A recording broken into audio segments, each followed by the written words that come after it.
कृष्णाय वासुदेवाय हरये परमात्मने प्रणतः क्लेशनाशाय गोविन्दाय नमो नमः। वसुदेवसुतं देवं कंसचाणूरमर्दनम् देवकी परमानन्दम् कृष्णं वन्दे जगद्गुरुम्। भगवान ने अनेक जन्मों के पुण्य प्रताप से हमें यह मनुष्य का जीवन प्रदान किया है। शास्त्रों में अनेक प्रकार से इस मनुष्य जीवन की व्याख्या की गई है। नहीं मानुषात श्रेष्ठ तरम ही किंचित। गोस्वामी तुलसीदास जी ने भी रामचरितमानस में कहा है, बड़े भाग मानुष तन पावा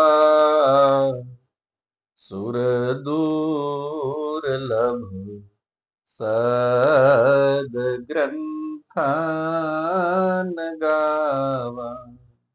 तो मनुष्य का जीवन जब इतना धन्य है, इतने पुण्यों के फलस्वरूप प्राप्त हुआ है, तो हमें विचार करना चाहिए कि हम मनुष्य जीवन को पा करके इस जीवन में क्या व्यवहार कर रहे हैं। जीवन की धन्यता तो तब है जब जीव ईश्वर की भक्ति में लगे। उसी का जीवन सार्थक होता है जो इस जीवन देने वाले परमात्मा का सिमरन करता है। परमात्मा ने हमें श्वासें दी हैं, ये शरीर दिया है। परमात्मा ने हमें इतना सुंदर संसार दिया है, घर परिवार दिया है, श्रेष्ठ बुद्धि दी है। अगर इस श्रेष्ठ बुद्धि के द्वारा हम भगवान के भजन में लगते हैं तो निश्चय ही ये मनुष्य जीवन धन्य हो जाता है। मयि एव मन आधत्स्व मयि बुद्धिम निवेशय। मुझ में ही अपने मन और बुद्धि को जो लगा करके मेरा भजन करते हैं वह मुझे परम प्रिय हैं, मेरे धाम को प्राप्त करते हैं। ऐसा गीता में भगवान कृष्ण ने उपदेश किया है। तो मनुष्य के जीवन की धन्यता के दो चार पहलुओं को अगर हम देखें तो हम देखते हैं कि संसार के अंदर जो 84 लाख योनियां हैं, उन 84 लाख योनियों में सबसे श्रेष्ठ अगर कुछ परमात्मा की रचना है तो वह मनुष्य की रचना है। भगवान ने कीड़े पतंग, रेंगने वाले, दो पैर वाले, चार पैर वाले, जलचर नभचर अनंत जीवों की रचना की है, लेकिन मनुष्य परमात्मा के बिल्कुल सन्निकट है। या यूं कहा जाए कि मनुष्य और परमात्मा में कोई भेद ही नहीं है। केवल सामर्थ्य को छोड़ करके मनुष्य स्वयं परमात्मा ही है। इसलिए तो वेदांत शास्त्रों में कहा गया है, अहम ब्रह्मास्मि।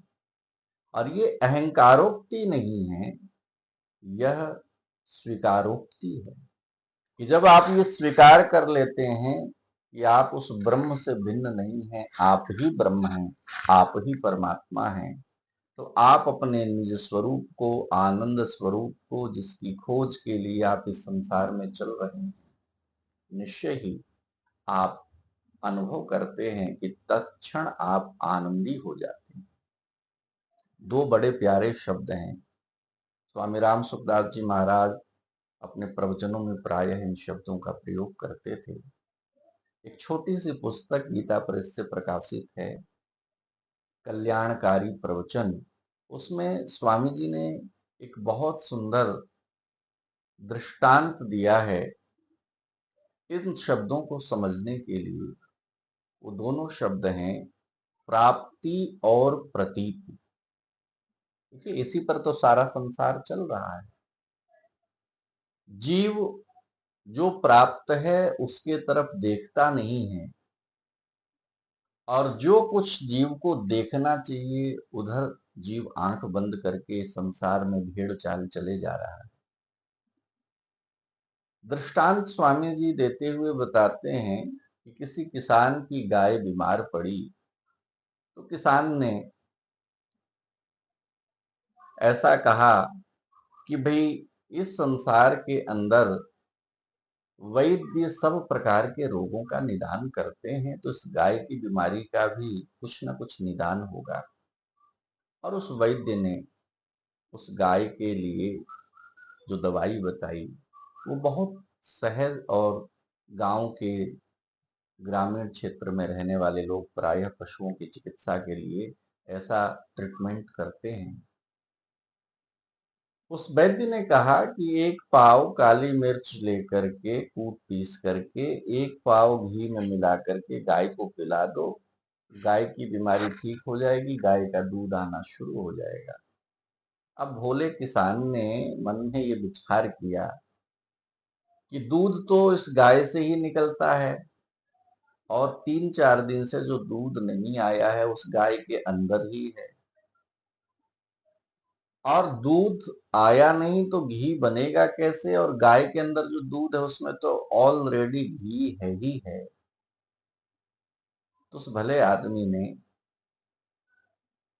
काली मिर्च लेके कूट पीस करके कहा कि जब दूध और दूध में रहने वाला घी इस गाय के अंदर ही है, तो केवल काली मिर्च दे देने से ही इसका रोग निदान हो जाएगा।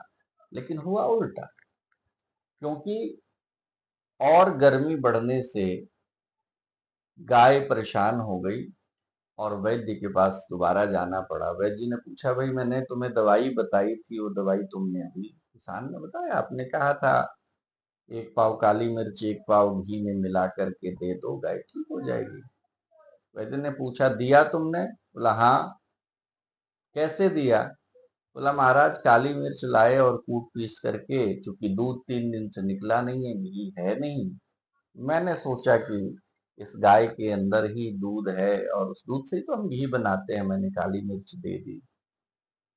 वैद्य जी ने अपना माथा पीटा और कहा, भले मानुस, ये सत्य है कि उस गाय से ही दूध प्राप्त होता है और दूध से ही घी निकलता है, लेकिन उस घी को प्राप्त करने के लिए अनेक प्रक्रियाएं होती हैं, और तब जा करके जिस घी को तुम देखना चाहते हो वो घी तुम्हारे सामने प्रकट होता है। दूध निकालो, जामन डालो, दही जमने के बाद उसे बिलो, बिले करके उसमें से छाछ अलग करो, मक्खन अलग करो, फिर जो है मक्खन को ताने के बाद घी आपके सामने प्रकट होता है तो घी उसी दूध का ही अंश, और वो दूध गाय से ही प्राप्त है। लेकिन उस घी की प्रतीति तब तक नहीं हो सकती है जब तक इस पूर्ण प्रक्रिया के द्वारा आप उस घी को बना नहीं लेते हैं। ठीक ऐसे ही परमात्मा हम सबको प्राप्त है, संसार के कण कण में भगवान ब्रह्मा हुआ है, लेकिन उस सर्वव्यापी ब्रह्म का दर्शन बिना भक्ति के, बिना योग के, बिना साधना के संभव नहीं है। तो मनुष्य का जीवन सुर दुर्लभ है, और सुर दुर्लभ इसीलिए है क्योंकि ये साधन धाम मोक्ष करी द्वारा, यह उस परमात्मा के धाम को, मोक्ष को प्राप्त करने के लिए यद गत्वा न निवर्तन्ते तद धाम परमम मम मिला है। अगर मनुष्य जीवन पाकर के भगवान की भक्ति नहीं की, ये सारा जीवन व्यर्थ चला जाता है, और जीवन को धन्य बनाने के लिए जीव को ईश्वर की शरण में आना ही पड़ता है। क्यों? कि जीव सुख ढूंढ रहा है, आनंद ढूंढ रहा है, लेकिन वह आनंद जीव को मिले कैसे? क्योंकि जीव उस आनंद से विमुख है। इस संसार में तीन ही चीजें तो है, ईश्वर है, जीव है, और प्रकृति है। वह ब्रह्म खेल खेल में एको अहम बहुश्याम, ऐसी भावना करके, संकल्प करके इस त्रिगुणात्मिका प्रकृति के द्वारा संसार को रचता है। जैसे मानो एक बालक की घरौंदा बना रहा हो, ऐसे भगवान इस संसार को बनाते हैं। संसार बनने के बाद भगवान देखते हैं कि भाई बहुत सुंदर ये संसार बन गया है।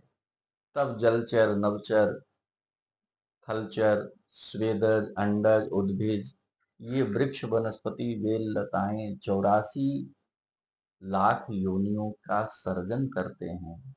और उसमें से जो परमात्मा की सर्वश्रेष्ठ रचना है वह मनुष्य है।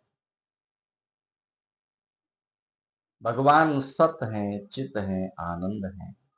यह जीव सत है, चित है, और ये प्रकृति केवल सदरूपा है।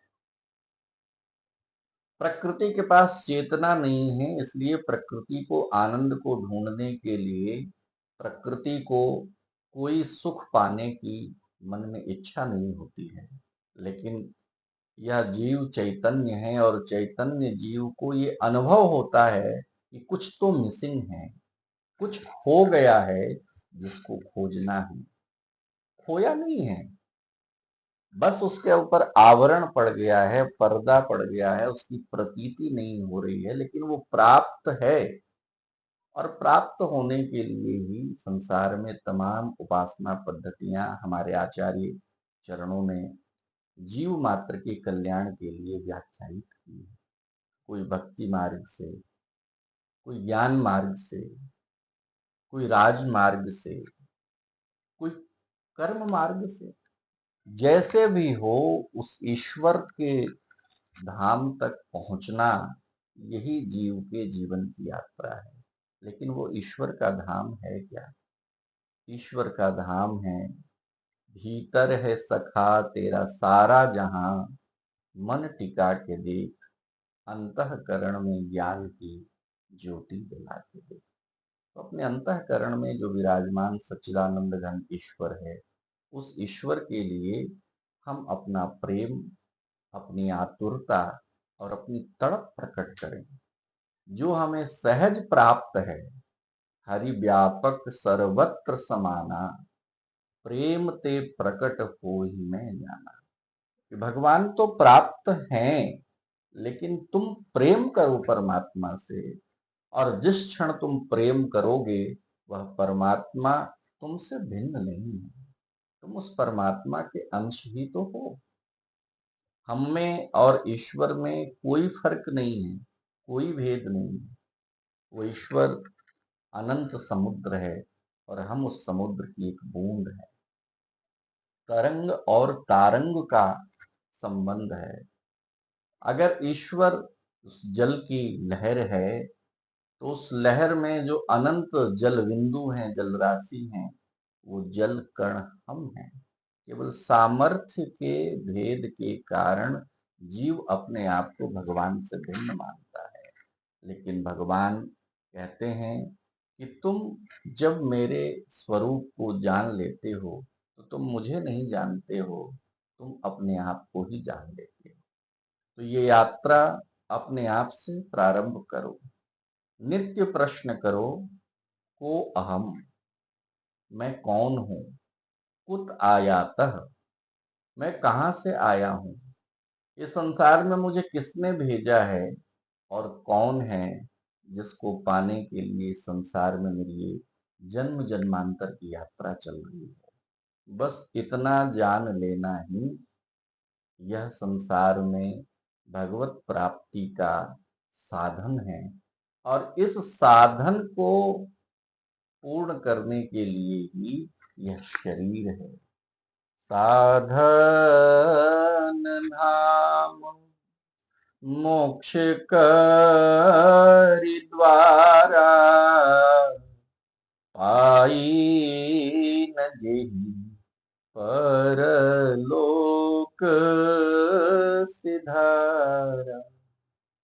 तो परलोक सिधारना, इसका तात्पर्य केवल इतना है कि जहां तुम संसार में लगे हुए हो उस भगवान में लग जाओ। क्योंकि वेदांत कहता है कि तुम हो, यानी इससे पहले तुम्हारा पूर्व जन्म भी है, और तुम कुछ कर रहे हो तो आगे चल करके तुम्हारा पुनर्जन्म भी होगा। पूर्व और पुनर के बीच में हमारा जीवन प्रवाहित हो रहा है, और ये जीवन जब तक भगवत कृपा की अनुभूति नहीं करेगा, प्रतीति नहीं करेगा, तब तक ये जो साधन प्राप्त है, इस प्राप्त साधन का कोई भी लाभ नहीं है। तो मनुष्य की चतुराई इसी में है कि मनुष्य जिस सुख को बाहर ढूंढ रहा है, वो बाहर न ढूंढ करके अंदर की दुनिया में उतरे, 10-5 मिनट आंखें बंद करे, माला हो न हो, मन ही मन श्वास श्वास में भगवान का सुमिरन करे। नाम जप से बढ़कर के संसार में कोई साधन नहीं है, कोई भजन नहीं है। और यह नाम जप का स्वभाव, परमात्मा के सुमिरन का स्वभाव हमारे जीवन में ज्ञान भी प्रकट करता है और भक्ति भी प्रकट करता है। ज्ञान और भक्ति के समन्वय के साथ हमारा जीवन धन्य हो जाता है और हम सच्चिदानंद घन परमात्मा को प्राप्त कर लेते हैं। और तब हम कहते हैं कि हम निश्चय ही निर्भय हो गए। यतो यतः समीहसे ततो नो अभयम कुरु, शम नः कुरु प्रजाभ्यो अभयम नः पशुभ्यः। तो हम अपने जीवन को भक्ति के प्रभाव से निर्भय हो जाएं, ताकि जो हम अमृत के पुत्र हैं, उस ईश्वर के पुत्र हैं, वो ईश्वर के अविनाशित्व स्वभाव को, उस ईश्वर के आनंदी स्वभाव को अपने जीवन में धारण कर सकें। यही इस मनुष्य जीवन की धन्यता है।